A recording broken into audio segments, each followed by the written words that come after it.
I don't believe in the character because my job, I think, is to make you believe in the character. The audience believe. I don't have to believe it. ঢাকাই সিনেমার megastar Shakib খানের বহুল আলোচিত cinema Prince once upon A time in Dhaka, যা বাংলা সিনেমার ইতিহাসের সর্বোচ্চ বাজেটের সিনেমা, আসতে চলেছে পবিত্র ঈদুল ফিতরে। ইতিমধ্যে সোশ্যাল মিডিয়ায় প্রকাশিত হয়েছে শাকিব খানের প্রিন্সের মোশন পোস্টার। একটি মোশন পোস্টারের লুক দিয়ে ইতিমধ্যে সোশ্যাল মিডিয়ায় আগুনের ঝড় তুলে ফেলেছেন ঢাকাই সিনেমার মেগাস্টার।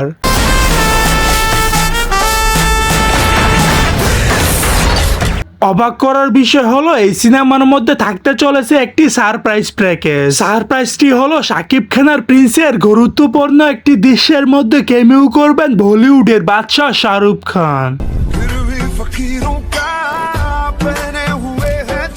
খবরটি নিশ্চিত করেছেন শাহরুখ খান নিজেই একটি ইন্টারভিউর মধ্যে। তিনি জানিয়েছেন, কখনো কল্পনাই করতে পারছি না বাংলাদেশে এই সুপারস্টার শাকিব খানের সিনেমার মধ্যে কাজ করার সুযোগ পাবো, তাও আবার এতটা গুরুত্বপূর্ণ চরিত্রে, যেটা আমার জন্য একটা আলাদা অনুভূতি।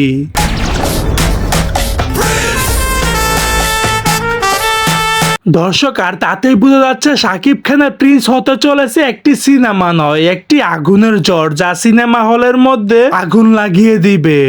সো দর্শক, আজকের এই ভিডিওটি এই পর্যন্তই। যদি ভিডিওটি ভালো লেগে থাকে তাহলে ভিডিওতে একটি লাইক, একটি কমেন্ট আর অবশ্যই চ্যানেলটি সাবস্ক্রাইব করতে ভুলবেন না।